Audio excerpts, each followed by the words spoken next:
सभी प्रभु प्रेमियों को मेरा प्यार भरा राधे राधे। हम इस वीडियो में एकादशी व्रत की चर्चा करेंगे। एकादशी जो आने वाली एकादशी है वो 8 तारीख को होगी और मोहिनी एकादशी ये होगी। मोहिनी एकादशी के महात्म के विषय में हम जितना कहेंगे उतना कम है। आप इस संसार में ऐसा कोई पाप नहीं है जिस पाप को काटने की क्षमता, उसे नष्ट करने की क्षमता इस मोहिनी एकादशी व्रत में न हो।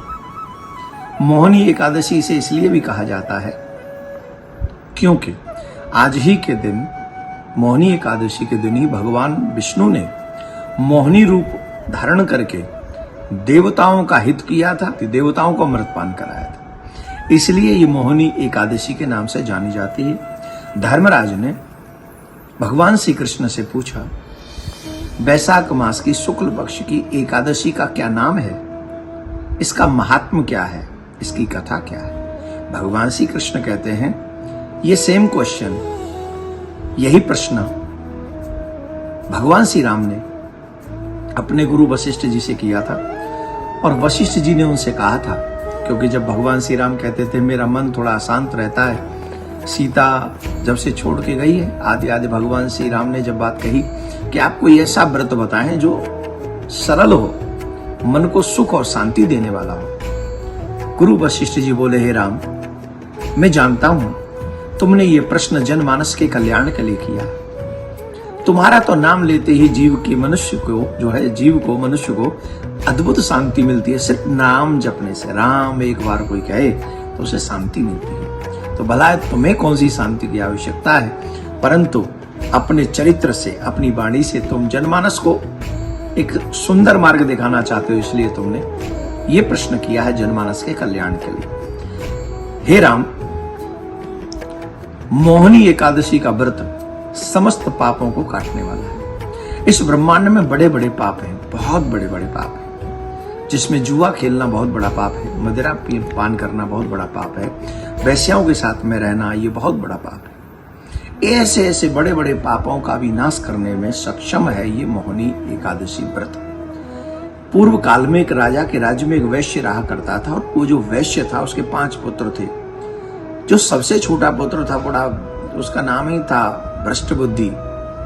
तो उसकी बुद्धि भ्रष्ट थी एकदम, बहुत, शायद इसीलिए नाम धर दिया गया होगा उसका। बहुत पापी था अपने, हालांकि उनके पिताजी बहुत धार्मिक थे, बहुत दयालु थे। वो नीम के, जामुन के, आम के, अमरूद के, जो भी फलदार के वृक्ष हैं, बरगद के, पीपल के, बड़े वृक्ष लगाए थे उन्होंने। जल की व्यवस्था की थी, आने वाले अतिथि का बड़ा सत्कार करते थे। पर कहते ना, प्रारब्ध के कारण कई बार संतान ऐसी मिलती है जिसके कारण आप दुख पाते हो। तो वही संतान उसको एक पुत्र के रूप में मिली, तो उस पुत्र ने सारा उलट पुलट कर दिया भैया, बहुत विचित्र कर दिया उसने। तो इतना उलट पुलट कर दिया कि वो मदिरा पान करता, जुआ खेलता और ऐसे बुरे लोगों के संग में घूमता रहता और उसने सब मतलब नष्ट कर दिया। पिता ने दुखी होकर घर से निकाल दिया। अब कथा तो बहुत बड़ी है, वो इतनी विस्तार से कहूंगा तो तुम लोगों पे टाइम नहीं है, तुम लोग भी तो शॉर्टकट ही चाहते हो। इसलिए भैया शॉर्टकट में यह है कि वो घर से जब निकाल दिया तो चोरी करता हुआ पकड़ लिया गया और पकड़ा गया। राजा ने उसे दंड दिया और जेल में रखा और फिर उसके बाद में भगा दिया कि आज के बाद तू इस नगर में मत आएगा। अब तो मांस खाने लगा, तो नगर के बाहर चला गया, जंगल में रहता, जानवर मारता, मांस खाता और पाप बढ़ते गए। एक दिन एक संत स्नान करके आ रहे थे और वो स्नान करके आ रहे थे, ये कहीं मार्ग में पड़ा हुआ था।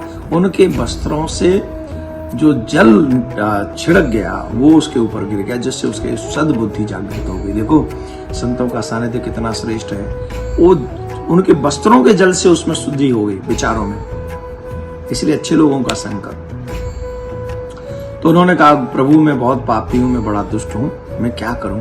तो संत ने कहा, बेटा वैशाख मास की शुक्ल पक्ष की एकादशी जो मोहिनी एकादशी है उस दिन व्रत करो, तुम्हारे सब पाप नष्ट हो जाए। तो महाराज उसने वो व्रत किया और उसका जो है कुछ अंतिम समय आया और वो भगवान नारायण जैसा स्वरूप धारण करके भगवान के धाम चला गया। ऐसा है ये मोहिनी एकादशी व्रत का फल। तो हम आपसे निवेदन करेंगे, भगवान श्री राम से कहा मोहिनी एकादशी का व्रत, भगवान श्री कृष्ण ने धर्मराज से कहा मोहिनी एकादशी का व्रत रखो, और फिर हम आपको कहते हैं मोहिनी एकादशी का व्रत करो।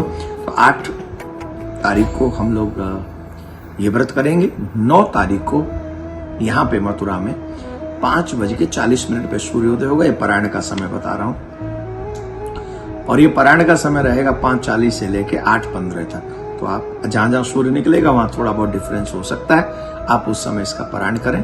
ब्रह्मचर्य का पालन करें, सत्य बोलें, क्रोध, अहिंसा, लोभ, मोह इनसे सबसे दूर रहें, और ज्यादा से ज्यादा मोहिनी एकादशी व्रत में क्या करना चाहिए? भजन करना चाहिए, सत्य बोलना चाहिए, और गौ की सेवा करनी चाहिए, बड़ों का आदर करना चाहिए, ज्यादा से ज्यादा ग्रह कार्य से थोड़ा सा कम करके भगवान का भजन ज्यादा करें।